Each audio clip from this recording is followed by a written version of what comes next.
सबको मेरा नमस्कार। ज्ञानरीति क्लासेस के ऑनलाइन प्लेटफॉर्म में फिर से आपका स्वागत। हमारे प्रत्याहार सूत्र जो थे, यानी प्रत्याहार सूत्र का मतलब माहेश्वर सूत्र, वो हमने पढ़े।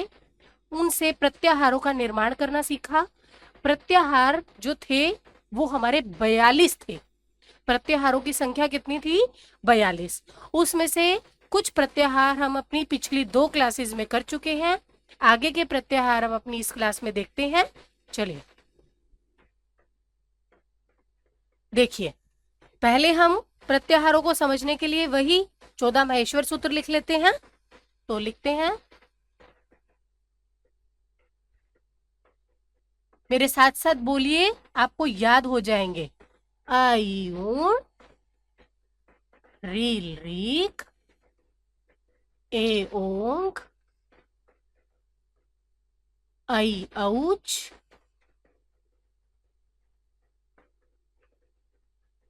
है वरट, लण, यम गण नम, झभाएं, घड़ धश।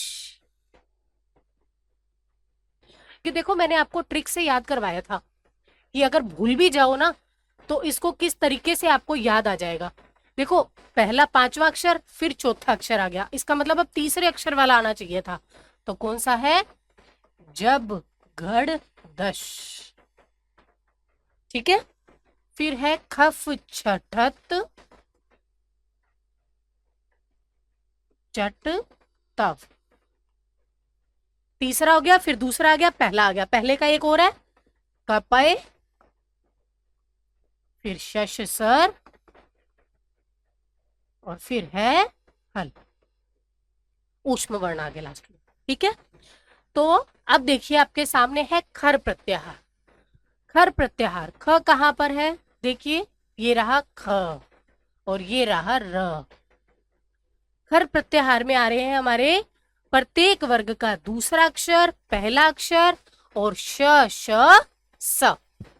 देखो, प्रत्येक वर्ग का पहला और दूसरा अक्षर प्लस श श और स। ठीक है। फिर है हमारे पास छव। छ कहाँ है? ये रहा। और व कहां पर है? ये रहा। तो छ ठ थ च ठ त, ये वर्ण आ जाएंगे हमारे छव प्रत्याहार में। क्लियर?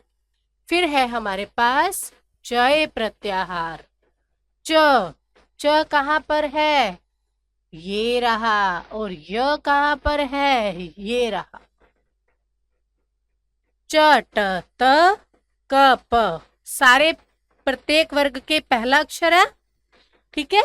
तो वर्ग का पहला अक्षर किसमें आ जाएगा? चय प्रत्याहार में। फिर है हमारे पास चर प्रत्याहार। चर में देखिए, ये च से शुरू हुआ और ये र पर अंत हुआ, यानी कि प्रत्येक वर्ग का पहला अक्षर और श श स, प्रत्येक वर्ग का पहला अक्षर और श श स किसमें आ जाएंगे? चर प्रत्याहार में। फिर है हमारे पास शर प्रत्याहार। शर यहां से शुरू हुआ और यहां पर अंत हुआ, तो शर प्रत्याहार में आ जाएंगे श श और स। फिर है हमारे पास शल प्रत्याहार। ये श से शुरू हुआ और ल पर अंत हुआ, तो श श स और ह, यानी कि ऊष्म वर्ण, यानी के ऊष्म वर्ण। शर प्रत्याहार में क्या क्या आ जाएगा? ऊष्म वर्ण। समझ आ गई? तो यहां पर हमारे ये 42 प्रत्याहार कंप्लीट होते हैं। ठीक है। ये 42 प्रत्याहार हमारे कंप्लीट हो गए। समझ में आ गया इन प्रत्याहारों का निर्माण कैसे किया गया? ठीक है। तो अब देखिए, पाणिनि ने अपनी अष्टाध्यायी में 42 प्रत्याहारों की कल्पना की है। ठीक है। कुछ लोग कहते हैं कि 43 प्रत्याहार होते हैं, कुछ कहते हैं 44 होते हैं। ठीक है। अगर आपसे प्रश्न पूछा जाएगा कि प्रत्याहार कितने होते हैं, तो आप तो 42 ही बताओगे। ठीक है। अब जो 43वां और 44वां प्रत्याहार है उसकी बात कर लेते हैं हम। 43वां प्रत्याहार है हमारा र प्रत्याहार और 44वां प्रत्याहार है हमारा यम प्रत्याहार। ठीक है, 43वां प्रत्याहार है हमारा र प्रत्याहार और वही 44वां प्रत्याहार है हमारा यम। अब देखो र प्रत्याहार, र प्रत्याहार देखो हमारे पास ये वाला महेश्वर सूत्र है, एक तो है वरट और एक है लड़, ये थे महेश्वर सूत्र। अब देखो इसके अंदर ये जो र आ रहा है और ये जो ल आ रहा है, अब इसको छोड़ देते हैं हम। ठीक है, र प्रत्याहार है यानी र से शुरू करना। ठीक है, हमारे पुस्तक में लिखा हुआ है कि लकारोत्तरवर्ती अ इच संज्ञक होता है। लकारोत्तरवर्ती अ यानी ल के अंदर जो अ है वो इच संज्ञक होता है। हमारी पुस्तकों में लिखा हुआ है कि ये जो अ है ये इच संज्ञक होता है। ठीक है, तो ल के अंदर अ इच संज्ञक होता है, इसको हमें काउंट नहीं करना होता। तो हमारे पास क्या क्या वर्ण आ गए, र ल और अ। ठीक है, अ जो है इच संज्ञक है और मैंने आपको बताया था कि जिसकी इच संज्ञा होती है उसका हमेशा लोप हो जाता है, यानी इच संज्ञक वर्णों को हमें काउंट नहीं करना। तो इसे काउंट नहीं करेंगे। हमारे पास वर्ण कौन कौन से बच गए, र और ल। तो र प्रत्याहार में वर्ण कौन कौन से आ जाएंगे, र और ल। इस र प्रत्याहार का प्रयोग पाणिनि ने अपनी अष्टाध्यायी में ऊरन रप्रह सूत्र में किया है। ये रपर में जो ये र है ये र प्रत्याहार है। ठीक है, तो ये जो र प्रत्याहार है इसका 42 प्रत्याहारों में जिक्र पाणिनि ने नहीं किया। ऊरन रप्रह सूत्र की जब बात की तो वहां पर उन्होंने र प्रत्याहार की कल्पना की है। ठीक है, तो इसको भी कुछ विद्वान काउंट कर लेते हैं तो कह देते हैं कि जी 43 प्रत्याहार है। ठीक है, जबकि पाणिनि ने अलग से इसको प्रत्याहार नहीं दिखा रखा, उसको ऊरन रप्रह में बता रखा है कि ये र प्रत्याहार है, ये र प्रत्याहार है। ठीक है, तो र प्रत्याहार आपने समझ लिया कि र प्रत्याहार में कौन कौन से वर्ण आते हैं, र और ल। अब आपसे क्वेश्चन पूछा जाए कि इच संज्ञक वर्णों की संख्या कितनी है। प्रश्न बन गया इच संज्ञक वर्णों की संख्या कितनी है। तो 14 महेश्वर सूत्र है, उन 14 का अंतिम वर्ण इच संज्ञक हो गया, तो 14 तो वो हो गए प्लस ये अ हो गया, ल के अंदर जो अ है एक ये हो गया। तो इच संज्ञक वर्णों की संख्या कितनी हो गई, 15। बहुत इंपॉर्टेंट क्वेश्चन कि महेश्वर सूत्रों में इच संज्ञक वर्णों की संख्या कितनी है, तो आप बताओगे 15। हर 14 महेश्वर सूत्रों में अंतिम वर्ण तो वो 14 हो गए, 15वां हो गया ल के अंदर जो अ है वो भी इच संज्ञक है। क्लियर, तो आपका अ भी इच संज्ञक हो जाएगा। तो आपका प्रश्न का आंसर हो गया कि इच संज्ञक वर्णों की संख्या होती है 15। कितनी होती है, 15। नोट कर लेना इस क्वेश्चन को कि 14 महेश्वर सूत्रों में इच संज्ञक वर्णों की संख्या 15 होती है। ठीक है, पंचदश, 15 मतलब पंचदश। ठीक है, हो गई क्लियर। अब 44वें प्रत्याहार की बात कर लेते हैं।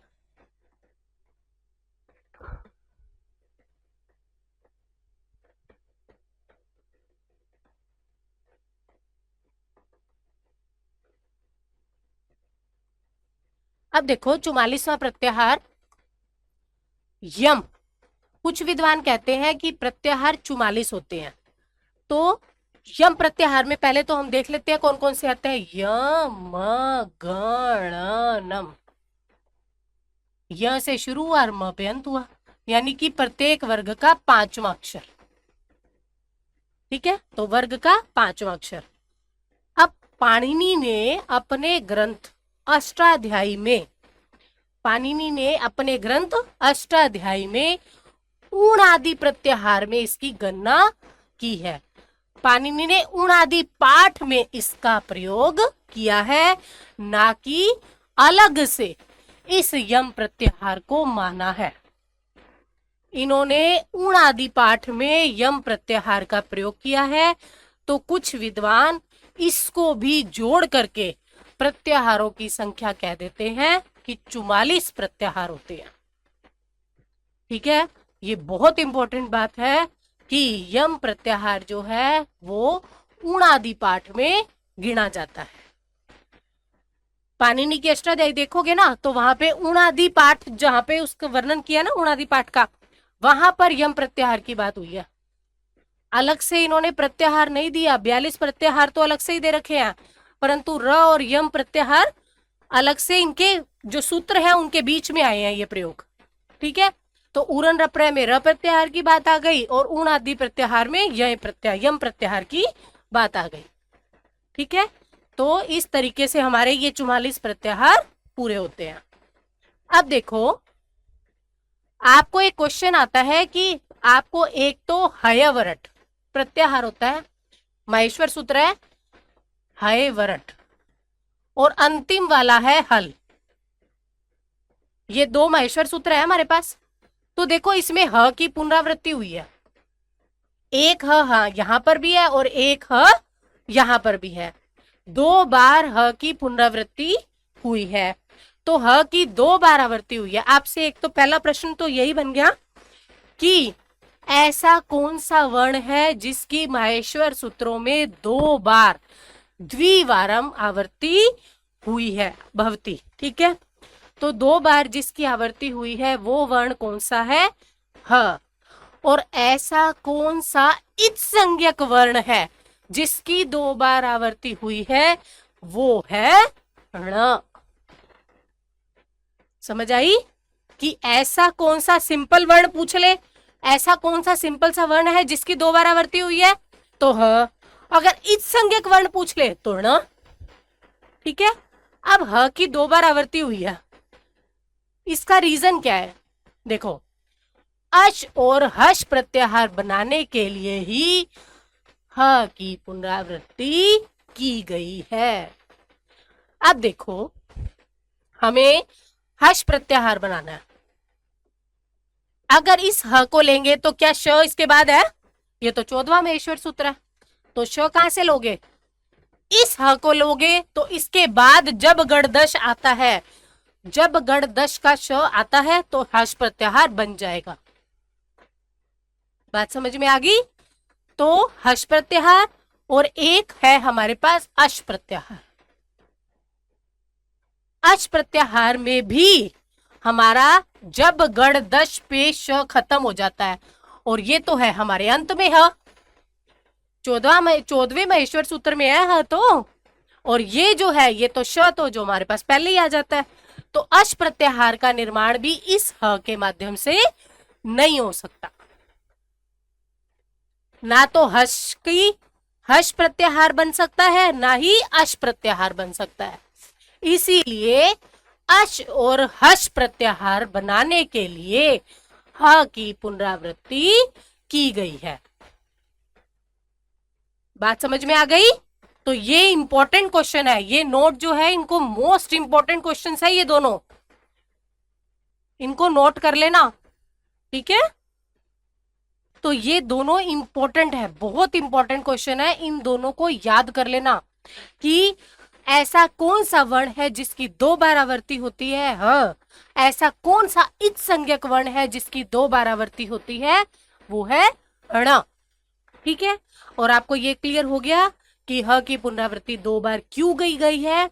ह की पुनरावृत्ति 2 बार इसलिए की गई है कि ताकि अश और हश प्रत्याहार का निर्माण किया जा सके।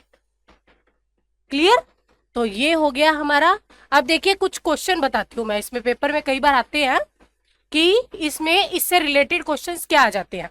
देखो, सबसे पहला क्वेश्चन जो है आपका आता है कि प्रथम माहेश्वर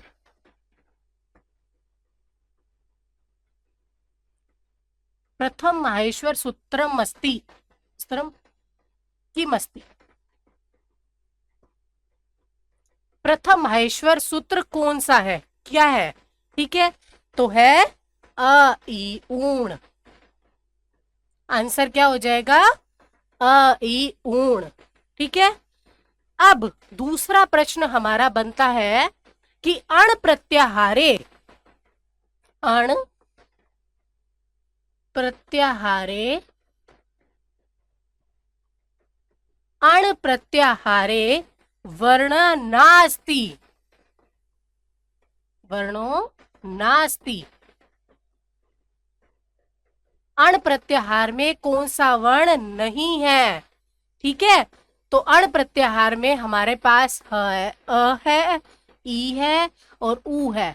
अगर और कोई एक शब्द दे देते री तो वो नहीं होता। ये प्रश्न एग्जाम में आए हुए हैं जो मैं आपको बता रही हूं, ठीक है। फिर आपसे प्रश्न आया हुआ है इस संज्ञक वर्णों की वर्णानाम संख्या कति संति, कितनी है। इस संज्ञक वर्णों की संख्या कितनी है, तो आप कितनी बताओगे, 15। मैंने आपको बताया था ना कि ल के अंदर जो अ है वो भी इच संज्ञक है, ल के अंदर जो अ है वो भी इच संज्ञक है, तो उसको मिलाएंगे तो इच संज्ञक वर्णों की संख्या कितनी हो जाएगी, 15, ठीक है। तो इस तरीके से आपको ये प्रश्न आते हैं। अगर आपसे ये पूछ ले ऐसा कौन सा इच संज्ञक वर्ण है जिसकी 2 बार आवर्ती होती है, इच संज्ञक वर्ण कौन सा है जिसकी 2 बार आवर्ती होती है, ण की, ठीक है। इस तरीके से इसमें प्रश्न बन जाते हैं। आपसे पूछ सकते हैं कि प्रत्याहारों की संख्या कितनी है, 42। फर्स्ट प्रथम महेश्वरी सूत्र कौन सा है, अयूण। अण प्रत्याहार में किस वर्ण की गणना नहीं होती, अ ई उ की होती है परंतु री की नहीं होती। इच संज्ञक वर्णों की संख्या कितनी होती है, 15 होती है, ठीक है। माहेश्वर सूत्रों की संख्या कितनी है, 14। प्रत्याहारों की संख्या कितनी है, 15, ठीक है, ओ सॉरी 42। प्रत्याहारों की संख्या कितनी है, 42, ठीक है। तो इस तरीके से प्रश्न इसमें से ही बनेंगे, तो इनको आप अच्छे से तैयार कर लीजिएगा। तो इसी के साथ हमारा प्रत्याहार निर्माण वाला टॉपिक कंप्लीट होता है। मिलते हैं हम अगली क्लास में नेक्स्ट टॉपिक के साथ।